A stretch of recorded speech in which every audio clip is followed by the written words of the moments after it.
Hello दोस्तों। तो कैसे हैं आप सब लोग। उम्मीद है बिल्कुल अच्छे होंगे, स्वस्थ होंगे और पढ़ने के लिए बिल्कुल तैयार होंगे।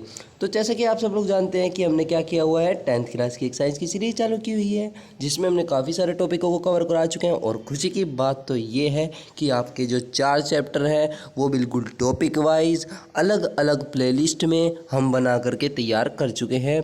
जिसे ने वह नहीं देखे हैं वो जा कर के हमारी प्लेलिस्ट में देख सकता है। साथ ही हम इसको डिस्क्रिप्शन में भी दे देंगे।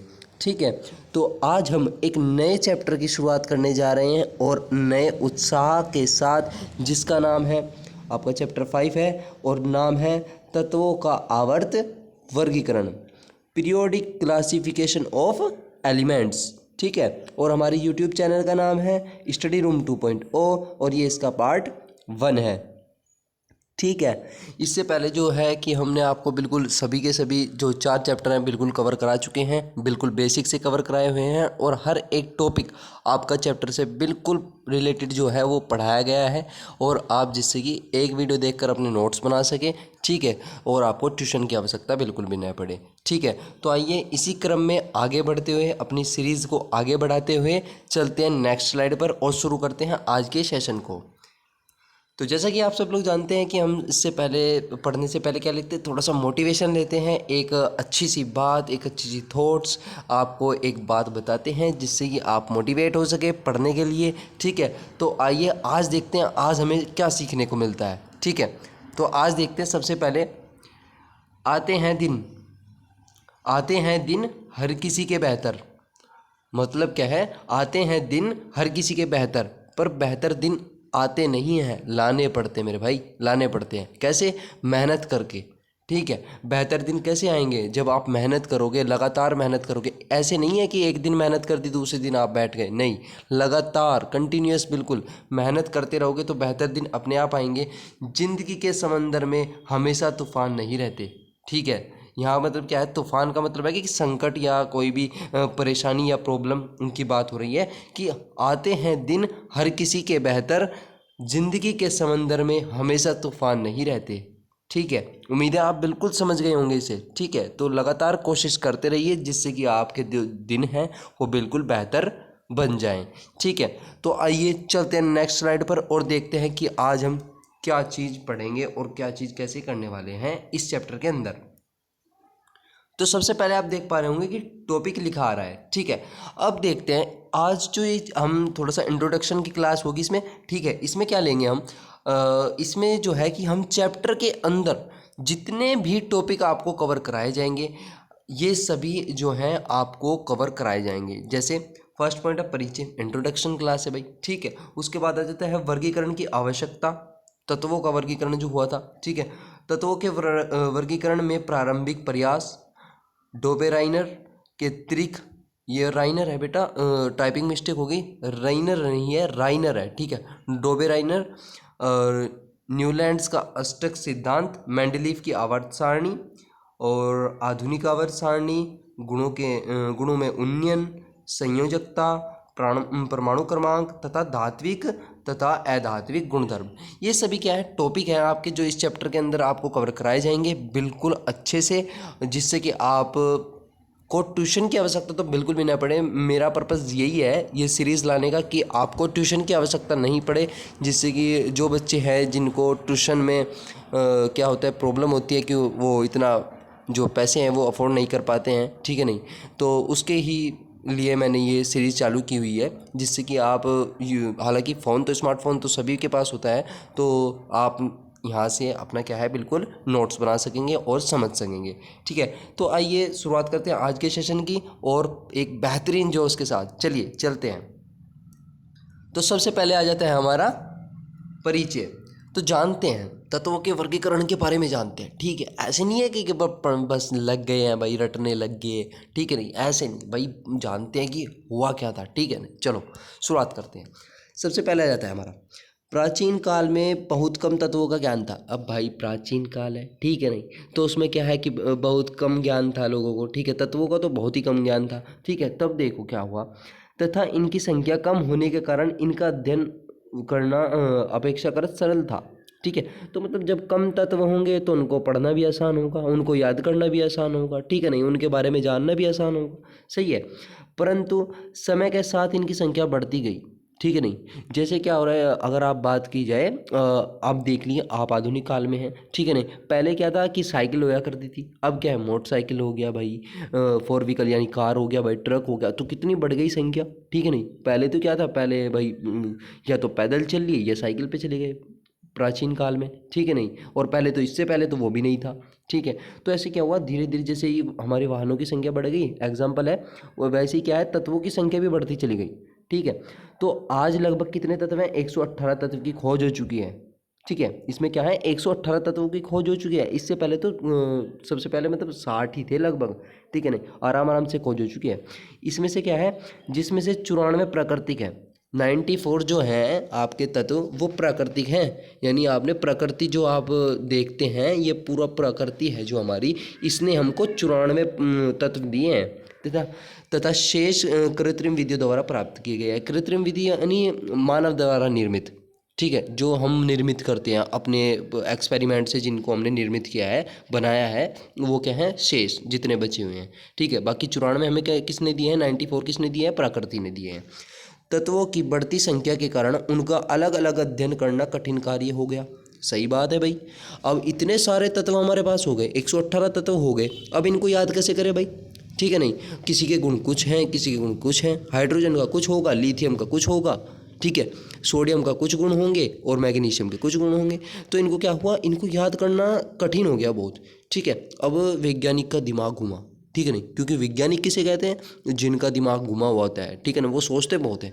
तो वैज्ञानिकों का दिमाग घुमा, उन्होंने क्या किया, अतः तत्वों के अध्ययन को सरल बनाने के लिए उनका वर्गीकरण अवश्य हो गया, ठीक है नहीं। अब उनको क्या हुआ, बांटना हो गया।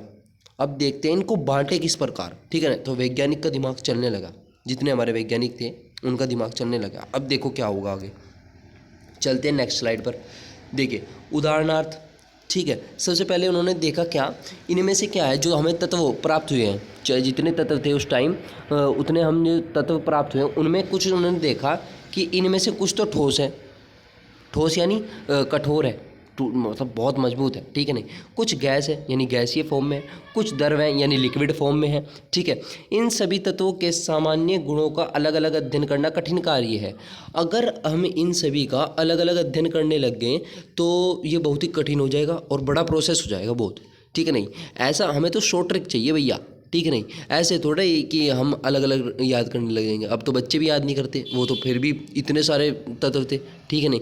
तो उसमें क्या है कि उन्होंने एक शॉर्ट ट्रिक बनाने का कोशिश कर रहे थे कि हम तो एक के याद करें और बाकी के अपने आप हो जाए, ठीक है नहीं, सभी शॉर्ट ट्रिक्स होते हैं। तो अब क्या होगा, अतः वैज्ञानिकों ने इन तत्वों के गुणों के अध्ययन को सरल बनाने के लिए तत्वों का वर्गीकरण आवश्यक समझा।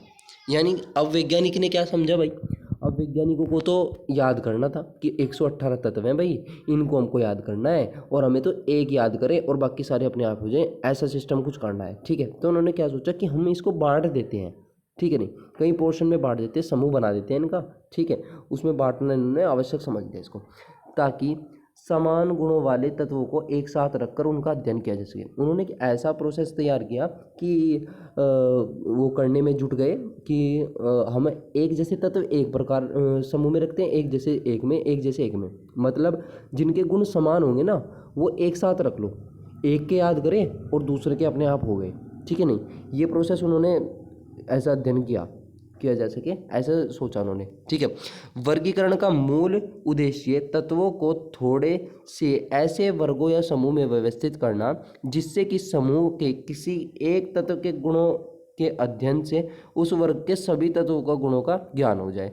मैं आपको बता चुका हूँ कि उन्होंने क्या सोचा कि एक के याद कर ले हम तत्व के गुण और बाकी के अपने आप हो जाए, ठीक है नहीं, ऐसा कोई प्रोसेस बन जाए, ठीक है। तो उन्होंने सोचा ऐसा वर्गीकरण हम करते हैं, ठीक है। अनेक वैज्ञानिकों जैसे जो हमारे वैज्ञानिक थे जिनका दिमाग खुरापाती था भैया, ठीक है नहीं, उनको तो भाई ये था कि भाई मेरे को तो 100 के, मेरे को 60 नहीं चाहिए, मेरे को 50 नहीं चाहिए, मेरे को 100 के 118 मेरे को याद होने चाहिए। तो उनका दिमाग घुमा कि भाई मैं तो एक के याद करूँगा और बाकी के अपने आप याद हो जाए, ऐसा कोई प्रोसेस बन जाए। तो ये वे वाले वैज्ञानिक थे जिनका नाम था प्राउट, ड्रोबेराइनर, ठीक है, ड्यूमा, लोथेर, मेयर, न्यूलैंड तथा मेंडलीव। ठीक है, ये वैज्ञानिक के नाम है। ठीक है नहीं, कभी आप सोचो पता नहीं क्या है। ठीक है, ये हमारे वैज्ञानिक थे, इन्होंने सोचा, इन्होंने इस दिशा में अनेक प्रयत्न किए। मतलब क्या है, प्रयत्न करने लगे कि कैसे प्रयत्न करने लगे कि हमको कोई ऐसा प्रोसेस मिल जाए कि हम एक तत्व को याद करें और बाकी अपने आप हो जाए। ठीक है नहीं, तो उन्होंने इस प्रोसेस को आगे बढ़ाना चालू कर दिया। चलो हम भी चलते हैं आगे फिर। ठीक है, अब तत्वों का आरंभिक, अब तो बात थी प्रयास की। ठीक है नहीं, कैसा हुआ, तत्वों के वर्गीकरण में प्रारंभिक प्रयास। अब भाई शुरुआत तो करनी थी। ठीक है नहीं, तो उन्होंने प्रयास करना चालू कर दिया। ठीक है नहीं, देखते हैं क्या प्रयास किया। सर्वप्रथम सभी तत्वों को धातु अधातु में विभाजित किया गया। अब उन्होंने दिमाग लगाया वैज्ञानिकों ने, अब क्या कहाँ से हम इसका आरंभ करें। ठीक है नहीं, तो हम कहाँ से इसको शुरुआत करें कि ये कुछ तो मिले। ठीक है नहीं, तत्वों को हम इतना अध्ययन करने के लिए कुछ तो करें, कहाँ से शुरुआत करें। तो इन्होंने क्या किया, इनको धातु और अधातु में विभाजित कर दिया। धातु अलग कर दी और अधातु अलग कर दी। ठीक है, परंतु यह वर्गीकरण मान्य नहीं रहा, परंतु भाई उनका काम नहीं चला। ठीक है नहीं, शुरू में क्या करा, उन्होंने तत्व तो लिए। ठीक है ना, उन्होंने दिमाग लगाया कि इनको धातु या धातु में बांट देते हैं, लेकिन वो एक चीज़ भूल गई। क्या चीज़ भूल गए, कि भाई कुछ तत्व तो ऐसे भी हैं जिनमें धातु और अधातु दोनों के गुण हैं। तो वे कहाँ जाएंगे, उपधातु कहाँ जाएंगी भाई, उपधातु कहाँ जाएंगी।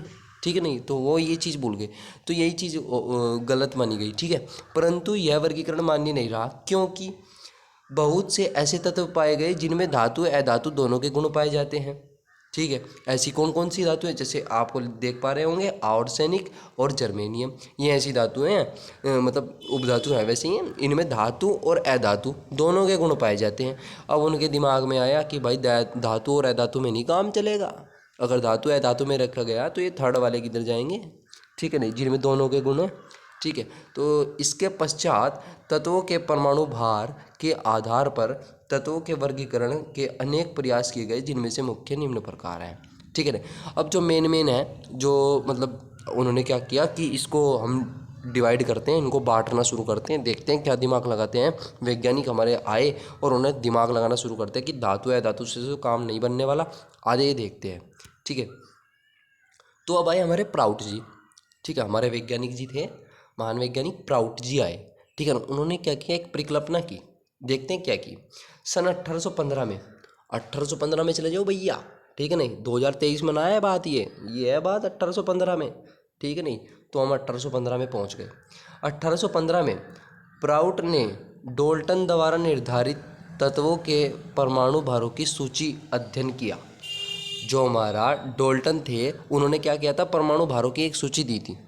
उनमें क्या थे कि हमारे जो तत्व थे उनके परमाणु भार लिखे हुए थे। ठीक है नहीं, तो प्राउट जी ने क्या किया, उसको उठा लिया, सूची को उठा लिया और उसको परमाणु भारों को देखने लग गए। ठीक है नहीं, चलो भाई, अब यार धातु है, धातु से काम नहीं बना, क्या पता भारों से बन जाए, इनके भार से बन जाए। तो चलिए भारों से शुरू कर दिया, देखते हैं। प्राउट प्राउट जी ने जो बोला, प्राउट के अनुसार सभी तत्वों के परमाणु भार हाइड्रोजन के परमाणु भार के सरल गुणक हैं। हाइड्रोजन के परमाणु भार के सरल गुणक हैं। हाइड्रोजन का परमाणु भार कितना है, 1 है। सही है बात। ठीक है, अब उसको क्या करते हैं हम, उसका जो गुणांक है वो आसानी से गुणांक है, वो सभी का गुणांक है। तो उन्होंने क्या कर दिया कि ये तो भाई हाइड्रोजन ऐसा तत्व है, इसके सब गुणांक है, इसके परमाणु भार के सब सरल गुणांक है। तो ऐसा है कि सारे जितने भी तत्व हैं इनमें हाइड्रोजन जरूर होता है, इन्होंने ये बात कह दी। ठीक है, तो आगे पढ़ते हैं। इसमें यह निष्कर्ष निकलता है कि सभी तत्व हाइड्रोजन परमाणु से मिलकर बने होते हैं। ठीक है नहीं, तो जब इन्होंने ये दे दिया कि जब सभी जो तत्व हैं उनमें जो हाइड्रोजन परमाणु भार है उसका सरल गुणांक है, तो इनमें सभी में क्या होगा, हाइड्रोजन होगा। उन्होंने ये बात बोल दी। ठीक है नहीं, चलिए आगे देखते हैं कितनी सत्य निकली और कितनी असत्य निकली। ठीक है, अतः तत्वों के परमाणु भार उसके पारस्परिक संबंधों का आधार है। ठीक है नहीं, कुछ समय बाद यह ज्ञात हुआ, भाई समय बीतता गया, आगे हम बढ़ते गए। ठीक है नहीं, तो आगे क्या हुआ, ज्ञात हुआ कि अनेक तत्वों के परमाणु भार भिन्नात्मक हैं। अब देखो, ये तो दिक्कत वाली बात पड़ गई भाई। अभी तो कह रहे थे कि सरल गुणांक हो गया हाइड्रोजन के परमाणु भार का। ठीक है नहीं, अब आगे जाके हमें क्या पता लगा, कुछ जो तत्व थे उनके परमाणु भार क्या हो गए, भिन्न हो गए। अब और दिक्कत की बात आ गई, अब क्या करें भैया। अब तो प्राउड जी की जो इन्होंने परिकल्पना की थी वो फेल हो गई। ठीक है नहीं। इस प्रकार प्राउड की जो परिकल्पना थी वो कुछ ही समय चली और वह फिर क्या हो गई, विफल हो गई, यानी फेल हो गई। ठीक है नहीं। परंतु प्राउड की परिकल्पना से यह तथ्य सामने आया कि तत्वों के परमाणु भारों और गुणांकों के बीच संबंध हो सकता है। फिर भी वैज्ञानिकों ने क्या समझा कि जो प्राउड जी ने बात कही है ना, ठीक है नहीं, उसमें क्या हो सकता है, जो परमाणु का जो तत्वों का परमाणु भार है ना और उनके गुणांकों के बीच संबंध हो सकता है। ठीक है नहीं। इसी को क्या बना लिया, कुछ बंदों ने इस बात को गहराई से समझा और इसी पे निकाल दिया अगला। ठीक है नहीं। इसे देखते हैं आगे। ठीक है नहीं। चलिए, प्राउड जी ने तो ये कहा, अब आ जाते हैं हमारे दूसरे वैज्ञानिक। ठीक है। इनका नाम था, क्या नाम है इनका, डोबेराइनर के त्रिक समूह। इन्होंने क्या किया, त्रिक समूह बना दिया हमारे जो डोबेराइनर थे इन्होंने। अब चलिए, वो तो थे 1815 में कौन आए, प्राउट आए। ठीक है। उसके बाद 1817 में बोले, रे भैया हम कहाँ पीछे रहने वाले हैं, ठीक है नहीं, हमको भी तो जगह दो। ठीक है नहीं। तो ड्रोबेराइनर आ गए अपने। ठीक है नहीं। उन्होंने बोला कि मैं भी एक समूह, एक नियम दे रहा हूँ, देखें ये चलेगा कि नहीं। उन्होंने एक त्रिक समूह नियम दिया। ठीक है नहीं। अब देखिए, सन 1817 में जर्मन के प्रोफेसर थे वुल्फगांग ड्रोबेराइनर, ठीक है, ने समान गुणधर्म वाले तत्वों के समूह में व्यवस्थित करने का प्रयास किया। इन्होंने, वही बात है, किस चीज़ के लिए प्रयास चल रहा था कि हमको तो एक तत्व मिल जाए और बाकी के गुण अपने आप याद हो जाएंगे, जो भिन्न भिन्न तत्व हैं उनके भी। ठीक है। तो इन्होंने भी प्रयास किया कि मैं भी देखता हूँ भाई ये क्या मसला है, किस बात पे इतनी बहस छिड़ी हुई है। चलिए, तो उन्होंने क्या लिया, उन्होंने तीन तीन तत्वों के समूह बनाए। उन्होंने क्या लिया कि तीन तीन तत्वों के समूह बनाए। वहाँ तो पीछे एक एक के ऊपर बात चल रही थी, इन्होंने और ज़्यादा दिमाग लगाया। इन्होंने क्या किया कि हम तो तीन तत्व लेंगे, तीन तत्वों के समूह से बनाएंगे नियम। ठीक है। इन्होंने तीन तत्व ले लिए और इन्हें त्रिक कहा, उसको नाम दे दिया त्रिक। उनके अनुसार, जो अब बोलने वाला उस पर ध्यान दीजिएगा बच्चों। ठीक है। उनके अनुसार यदि समान गुण वाले तत्वों को एक ही समूह में बढ़ते आरोही परमाणु भार के क्रम में रखा जाए, ठीक है नहीं। अब देखिए, अब अब नीचे एग्जाम्पल देखिए आप, इसमें तत्व ले रखा, उसके नीचे लिख रखा इसके परमाणु भार। हमने तत्व लिया लिथियम, उसका परमाणु भार होता है 7। अब ले लिया सोडियम, मतलब सोडियम ना लो, ठीक है नहीं, इसके बारे में आपको बाद में चर्चा करेंगे। सोडियम ना लो, हमने 3 लेने थे। उसके बाद ले लिया हमने पोटेशियम, ये होता है 39। ठीक है। इनका भार हमें पता था। ठीक है। अब देखिए, पहले तथा तीसरे तत्व के परमाणु भार का मध्यम बीच के तत्वों के परमाणु भार के बराबर होता है। इन्होंने यह नियम दिया था। ठीक है। इन्होंने क्या लिया, 3 तत्व लिए अपने, ठीक है नहीं, और जो पहला तत्व था और तीसरा तत्व था, उन दोनों तत्व का जो परमाणु भार था उसको मिलाया। ठीक है नहीं, और उसका माध्य ज्ञात कीजिए। माध्य कैसे ज्ञात करते हैं भाई साहब, हमने बीच का निकालना है और हमारे पास शुरू का है और आखिरी का है, तो हम क्या करते हैं, फर्स्ट को और लास्ट को जोड़ देते हैं, डिवाइड बाय कर देते हैं 2, डिवाइड बाय 2। ठीक है नहीं, ऐसे करेंगे तो बीच वाला जो होगा उसका निकल जाएगा सिस्टम। ठीक है। तो हमने वही सिस्टम इन्होंने किया कि इन्होंने 3 तत्व लिए, लिथियम, सोडियम, पोटेशियम, और इनका माध्य परमाणु भार याद कीजिए। ठीक है। अब माध्य परमाणु भार याद कीजिए। देखिए, आपने क्या किया, 7 + 39 डिवाइड बाई 2, यानी भाग दे दिया 2 से, और इसका आ गया 23। अब 23 किसका होता है, सोडियम का। तो ये हो गया काम उनका। इन्होंने बोल दिया कि त्रिक नियम तो चल गया भैया। ठीक है नहीं, क्या हुआ, त्रिक नियम तो चल गया। अब देखिए, इन्होंने कई तत्वों का लिया, ठीक है नहीं, फास्फोरस का लिया, आर्सेनिक का लिया, एंटीमनी का लिया, इन सभी का ऐसे ही परमाणु बाहर लिया, परंतु ये चला नहीं। ये कुछ तत्व तक तो लागू हुआ, लेकिन क्या हुआ, फिर ये फेल हो गया। क्या हुआ, फेल हो गया। आगे जाकर क्या हुआ कि इन्होंने क्या किया, दोबारा यही प्रोसेस किया और ये भिन्न आ गया। जो माध्य परमाणु भार था वो अलग आ गया। तो ये जो इन्होंने नियम दिया, ये जो इनके अनुसार ये सोच रहे थे कि ऐसे हम इसको क्या करेंगे, डिवाइड कर देंगे, इन्हें कई कई भागों में बांट देंगे, पर लेकिन ऐसा हुआ नहीं। ठीक है नहीं। तो उनका त्रिक नियम का क्या था कि इन्होंने क्या कहा, बढ़ते हुए परमाणु भार में रखा, उनके साथ पहले और तीसरे जो तत्व थे उनका परमाणु भार का माध्य ज्ञात किया, और जो माध्य ज्ञात था वो जो उनका बीच वाला पार्ट होता है, सेकंड वाला जो तत्व होता है, उसके परमाणु भार के बराबर होता है। इनका कहने का मतलब ये था। ठीक है, तो आइए चलते हैं नेक्स्ट स्लाइड पर और देखते हैं। अब आ गए हमारे तीसरे वैज्ञानिक। ठीक है, हमारे कौन से वैज्ञानिक आ गए? तीसरे वैज्ञानिक आ गए भैया। इनका नाम था न्यूलैंड्स का अष्टक नियम। अब भैया ये बड़ा मज़ेदार है भाई, इसको मेरे को मज़ेदार है बहुत, इसमें मज़ा आता है। ठीक है, नहीं इसमें आपको बहुत मज़ा आएगा। ठीक है, ये है न्यूलैंड का अष्टक नियम। पहले उन्होंने क्या दिया? पाउट्स ने क्या दिया? ध्यान रखेंगे, प्राउट आए थे 1815 में। ठीक है, इन्होंने बोला था कि हाइड्रोजन का सरल जो परमाणु भार होता है उसका सभी क्या है, मतलब सभी तत्व जो है उनके सरल गुणांक है परमाणु भार का। और ये इनमें सभी तत्वों में क्या होता है? हाइड्रोजन होता है। ठीक है, नहीं उन्होंने यह चीज़ बताई थी। ठीक है, ये तो बताया था प्राउट ने। सिंपल एक ही लाइन में क्लियर कर रहा हूँ सब कुछ। ठीक है, और ड्रोबेराइनर ने त्रिक समूह में क्या लिया? इन्होंने तीन तीन तत्व लिए और पहले और तीसरे का जो परमाणु भार था उसको जोड़ा और उनका औसत निकाल दिया, यानी मध्य निकाल दिया। वो तीसरा जो हमारा तत्व होता है उसके परमाणु भार के बराबर हुआ, लेकिन ये चला नहीं काम। ठीक है, नहीं उनका बन नहीं पाया। उसके बाद हमारे तीसरे वैज्ञानिक आ गए जिनका नाम था न्यूलैंड्स था उनका नाम, और उन्होंने एक अष्टक सिद्धांत प्रस्तुत किया। ठीक है, नहीं दिखाया उन्होंने अष्टक नहीं। आइए इसको भी आपको बताते हैं, बड़ा मज़ेदार है। ठीक है, ट्रोबेराइनर के प्रयासों ने दूसरे रसायनज्ञों को तत्वों के गुणधर्म का उनके परमाणु द्रव्यमान के साथ संबंध स्थापित करने के लिए प्रोत्साहित किया।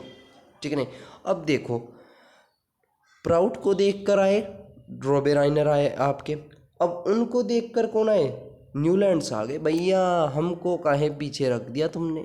ठीक है, नहीं हम भी तो है लाइन में। ठीक है, नहीं तो आपने सबने तो प्रयास कर लिए, अब हमारी बात तो सुनो, हमारी बात काहे नहीं सुन रहे हो? ठीक है, नहीं तो चलिए ये बोले कि आइए तेरी बात सुनने भाई, तो देखते हैं आप क्या देंगे। ठीक है, नहीं तो अब बात आ गई सन 1866 की। अब देखो इन्होंने कितना लंबे समय ले लिया। पहले प्राउट आए 1815 में, ड्रोबेराइनर आया आपके 1817 में लेकर के। अब यहाँ पर दिमाग घूमता रहा भाई, क्या किया जाए क्या किया जाए। अब न्यूलैंड्स आ गए। अब मैं बताऊंगा भाई क्या करना चाहिए। 1866 ईस्वी में आ गए में अंग्रेज वैज्ञानिक, इनका पूरा नाम क्या था? John Newlands. ठीक है, इनका पूरा नाम था जॉन न्यूलैंड्स ने ज्ञात किया कि तत्वों को परमाणु द्रव्यमान के आरोही क्रम में व्यवस्थित किया गया। ठीक है, इनका जो परमाणु द्रव्यमान था, जो तत्वों का परमाणु द्रव्यमान था, उनको आरोही क्रम में व्यवस्थित कर दिया भाई। और एक अष्टक नियम की स्थापना की। उन्होंने क्या किया? एक अष्टक नियम की स्थापना कर दी, उसको नाम दिया उन्होंने अष्टक नियम। इस नियम के अनुसार, अब ये इंपॉर्टेंट है भाई, इसको ध्यान से देखेंगे और ये लाइन वाइज ही पढ़ना पड़ता है। ठीक है, इसमें क्या है? इस नियम के अनुसार यदि तत्वों को बढ़ते परमाणु भार के क्रम में लिखा, यानी कि इसमें लिख दिया आरोही क्रम में। अब तत्व का परमाणु भार है, ऐसे लिख दिया 7, 8, 9, 10, 11, मतलब बढ़ते हुए परमाणु भार जिसका जितना है वो परमाणु भार उसका लिखते गए। तो मतलब क्या हुआ? एक पूरी सूची बना दी उन्होंने बढ़ते क्रम की। ठीक है, नहीं और इसमें क्या बताया? लिखा जाए तो हर 8वां तत्व अपने पहले तत्व के समान गुण वाला होगा। उन्होंने ये चीज़ बोल दी कि जो पहला तत्व होगा, ठीक है, ऐसे ही कहाँ तक गए हम? पहला, दूसरा, तीसरा, चौथा, पांचवा, छठा और सातवां। लेकिन ये तो सात सात कॉलम बन गए आपके, और जो सातवें से जो 8वां तत्व तो 8वीं लाइन में नहीं गया, वो फर्स्ट लाइन में आ गया कूद करके। ठीक है, क्यों आ गया? क्योंकि इन्होंने बोला कि वो 8वां जो तत्व होगा उसके गुण पहले के बराबर है, जो पहले वाला था। ये उन्होंने अष्टक नियम दे दिया। ठीक है, नहीं आइए, यह है नियम संगीत के अष्टक नियम में समानता रखता है। अब आ गई मजे की बात, अब इसमें संगीत की बात आ गई। ठीक है, नहीं सारे गा मा पा धा नी सा वो आ गया इसमें। ठीक है, नहीं तो इसमें संगीत की बात आ गई, यहीं पे मज़ेदार है। ठीक है, नहीं तो क्या है? समानता रखता है। जैसे कि संगीत में 8वीं ध्वनि पहली ध्वनि के समान होती है। जो आपकी संगीत होता है ना, उसमें पहली ध्वनि जो होती है वो 8वीं ध्वनि के समान होती है। तो उन्होंने इसी चीज़ को प्रोसेस को पकड़ लिया कि देखते हैं, इसको करके देखते हैं, क्या पता यहाँ पे कुछ निकल जाए। ठीक है, उसी प्रकार समानता तत्वों में पाई जाती है। उन्होंने यही बोल दिया कि भाई जैसे संगीत में है वैसे ही तत्वों में भी पाई जाती है। ठीक है, अब देखिए, लिथियम लिया, सोडियम लिया, पोटेशियम लिया, इनमें गुणों में समानता पाई गई। ठीक है, क्योंकि यह एक दूसरे के 8वें तत्व हैं। कुछ तत्व तक ऐसे चला, बढ़िया चला, बहुत अच्छा नहीं है, चला भाई, काम बन गया जैसा है, ठीक है।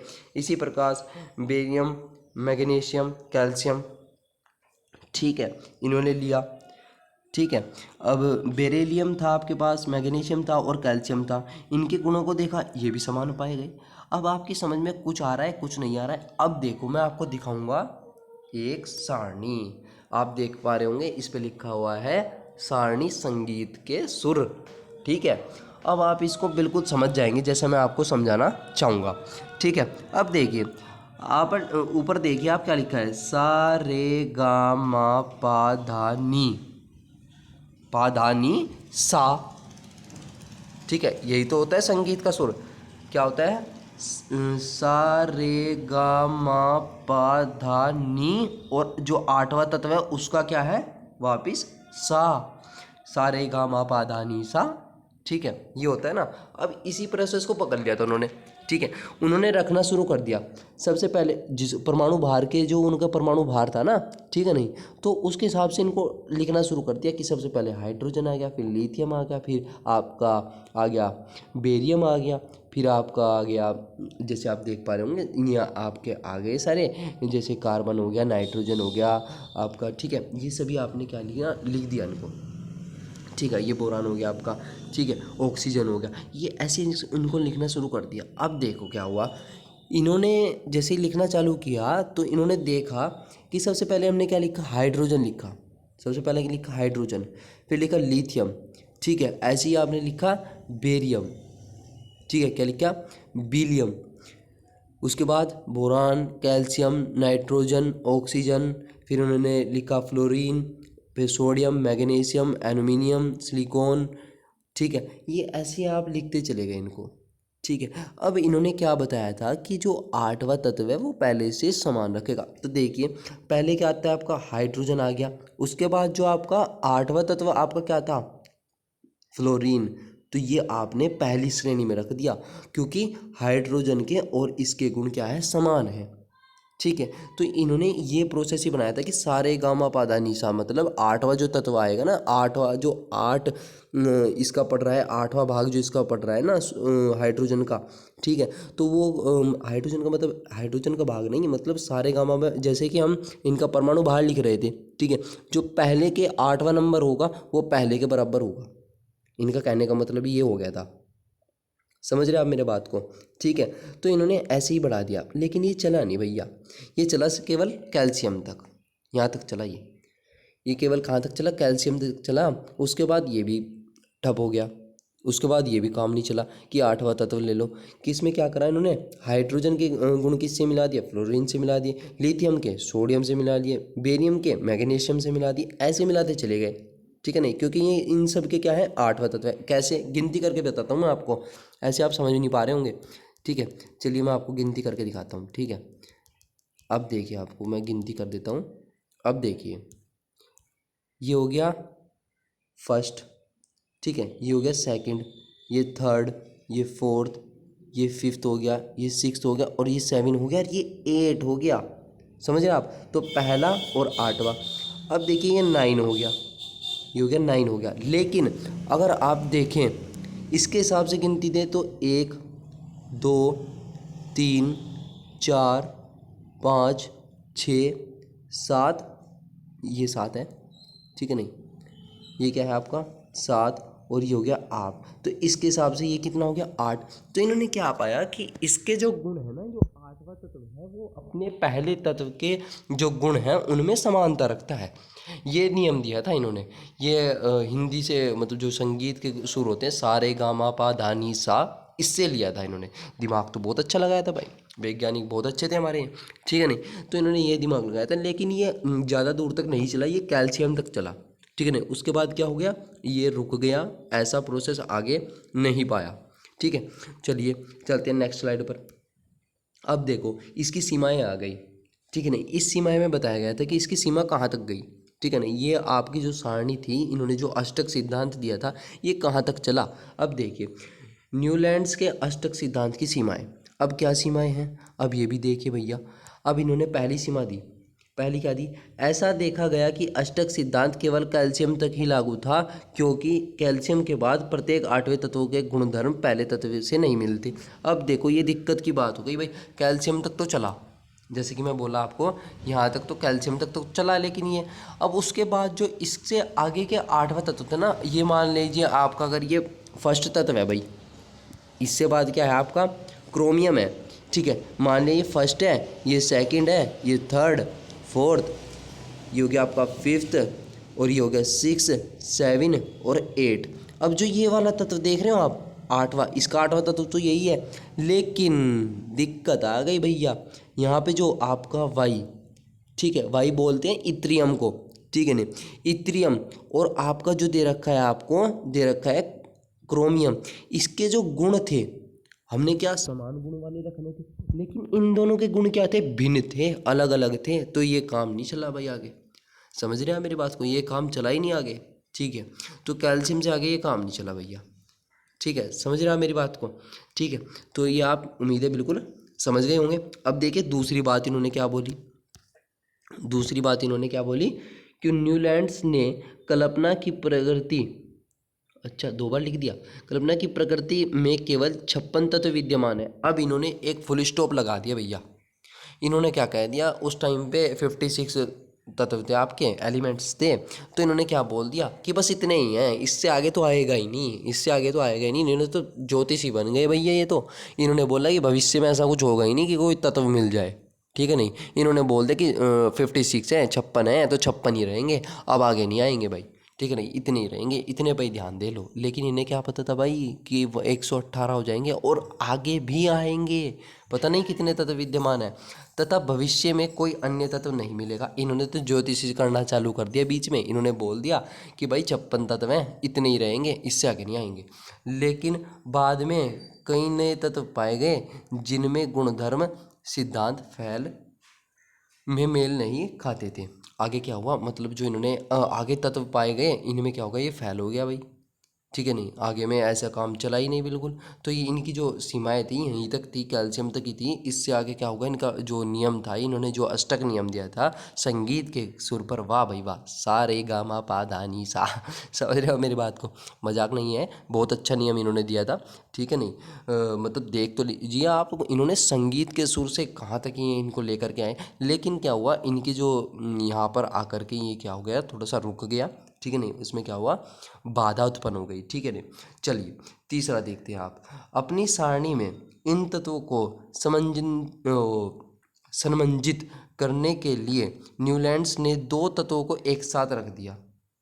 अब आप देख पा रहे होंगे, आपने इस बात पे बिल्कुल ध्यान नहीं दिया होगा, अब पीछे सारणी में मैं बता ही नहीं रहा था आपको, अब आप देखिए यहाँ पे देखिए, आपने क्या है किया है कि आपने एक चीज़ बिल्कुल ध्यान नहीं दी, ठीक है नहीं, क्या ध्यान नहीं दिया, अब देखिए आप, आपने क्या ध्यान नहीं दिया। अब मैंने जैसे कि बोला कि इसमें क्या किया हुआ है कि दो तत्व को एक साथ रख दिया। अब देखिए कहीं पर भी दो तत्व एक साथ नहीं है, पर यहाँ पे देखिए कोबाल्ट और निकिल, ये क्या है, इन दोनों को एक साथ रख दिया इन्होंने। क्यों रखा, कारण क्या था भैया, जब इनको सभी को अलग अलग रख रहे थे तो इसको कोबाल्ट को निकिल को अलग क्यों नहीं रखा, इन्होंने एक साथ क्यों रख दिया, ठीक है नहीं, आइयो इसको भी देखते हैं भाई, रख दिया इन्होंने अब इसको, ठीक है, तो आइए, और कुछ असमान तत्वों को एक स्थान में रख दिया। ध्यान दीजिए कि कोबाल्ट तथा निकिल एक साथ में रखे हैं, मैंने आपको दिखाया, रखे हैं, तथा इन्हें एक साथ ही एक स्तंभ में रखा गया है। अब वापिस चलिए दिखाता हूँ, एक स्तंभ है, ये देख रहे हैं आप, एक ही स्तंभ है, इन दोनों में एक ही रो में, कॉलम में, और एक ही रो में लिखा गया है इनको, ठीक है। चलिए कोई नहीं, मान लेते हैं बात को इसको भी, जिससे फ्लोरीन, यानी फ्लोरीन क्या आपका F, और क्लोरीन एवं ब्रोमीन। अब फ्लोरीन देखते हैं, अब क्या है आपका, जो आपने बोला है फ्लोरीन, क्लोरीन और ब्रोमीन, अब इन तीनों तत्वों की बात हो गई, ठीक है नहीं। आपके कोबाल्ट जो थे और निकिल जो थे, इन्होंने एक ही कॉलम में रख दिया इन दोनों को, कोई बात नहीं। अब जो आपका फ्लोरीन, क्लोरीन और ब्रोमीन थे, अब इनकी बात आ गई कि ये अगर ये हैं, यद्यपि इनके गुणधर्म उन दोनों तत्वों से भिन्न हैं। अब देखिए ये तीनों के जो गुण थे, अब इन तीनों तत्वों के तो गुण अगर मिलते थे आपस में, लेकिन जो कोबाल्ट था और निकिल था वो भिन्न थे, तो ये एक श्रेणी में कैसे आ गए? यानी सा वाली यानी सारे गामा पा धा नी सा, ये आठवां अष्टक नियम को इन्होंने कैसे फॉलो कर लिया? ये तो गलत हो गया भाई बात को, ठीक है नहीं। अब जब ये हो गया तो कोबाल्ट और निकिल तो गलत हो गए, इनके तो गुण जो है वो अलग हो गए, ठीक है नहीं। तो ये श्रेणी क्या हो गई? गलत हो गई, ठीक है। चलिए कोई बात नहीं।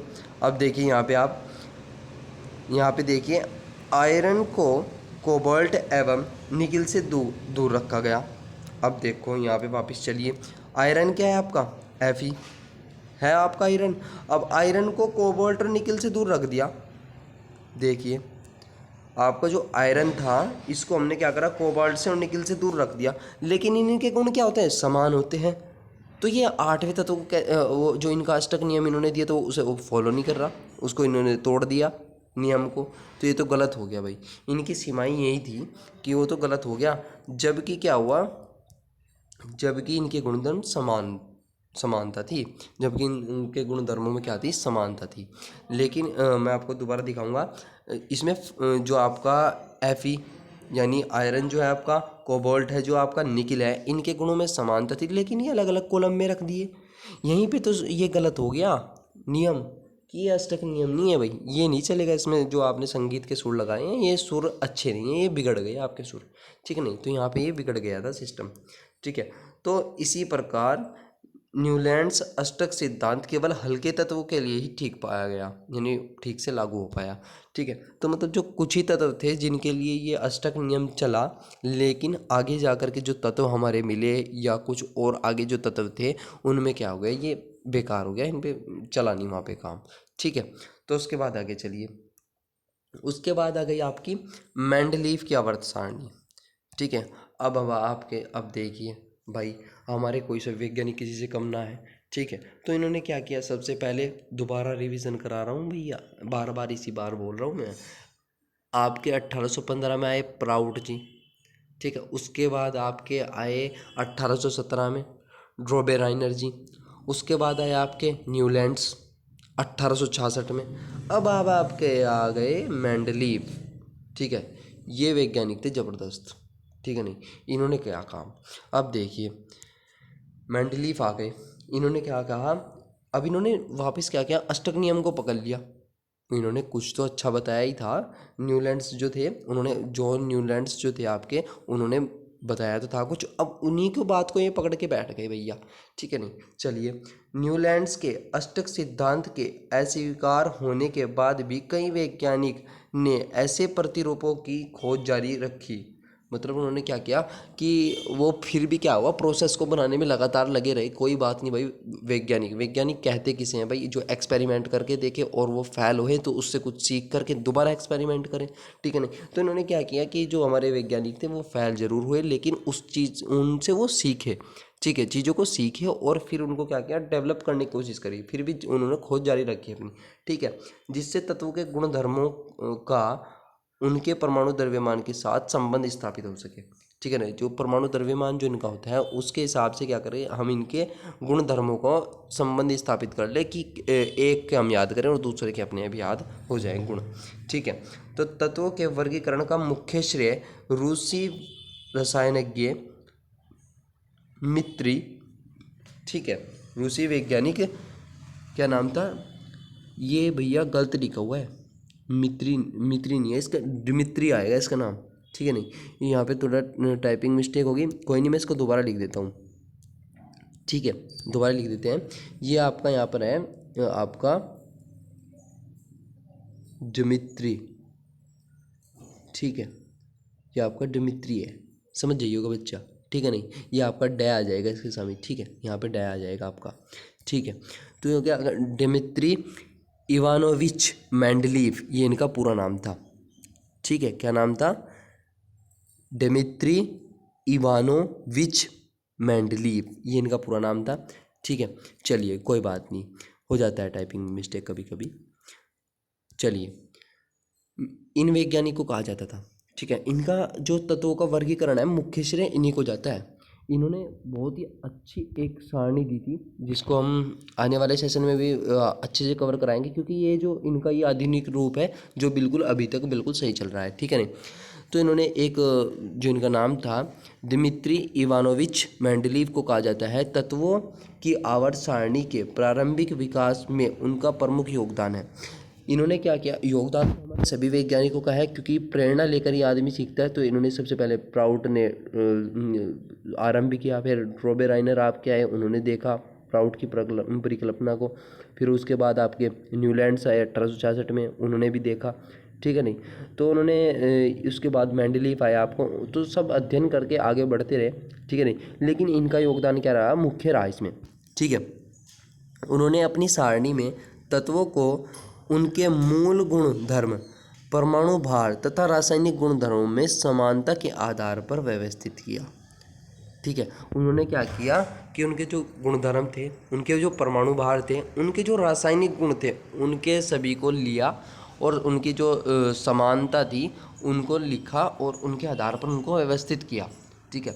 मेंडलीव के समय में कितने तत्व थे, 60 तत्व थे। उस टाइम पे कितने तत्व थे, 60 तत्व थे, ठीक है। तो बच्चों जो आज का सेशन था ना वो आज हम इतना ही पढ़ेंगे। इसके बाद हम मेंडलीव की आवर्त सारणी पढ़ेंगे, ठीक है ना, जो इन्होंने मूल आवर्त सारणी दी थी। उसके बाद आधुनिक सारणी भी इनकी पढ़ेंगे, क्योंकि ये जो आपकी स्लाइड है, मतलब जो आपकी वीडियो है, ये काफ़ी लंबी हो जाएगी, लेंथी हो जाएगी। हालांकि 40 मिनट की तो हो चुकी है ये, ठीक है। तो इसमें आप क्या समझ पाए, आप परिचय समझ पाए हैं कि यहाँ पर से हमने तत्वों का जो खोज है, उनकी जो व्यवस्थित करने की, जो वर्गीकरण की जो समस्या थी, उनको याद करने की जो समस्या थी, अध्ययन करने की, उसको कैसे सोल्व करें, यहाँ पे ये चल रहा था आपका, ठीक है। तो आपने वैज्ञानिकों के बारे में पढ़ा, ठीक है। तो अंत में आपको इतना ही कहना चाहूँगा कि आने वाले वीडियोज़ में हम आने वाले टॉपिकों को कवर करेंगे। तब तक आप क्या करिए, अगर आपको वीडियो अच्छी लगी हो तो लाइक, कमेंट, शेयर, और चैनल पर नए हो तो सब्सक्राइब करना ना भूलें। चैनल का नाम स्टडी रूम 2.0। और थैंक यू।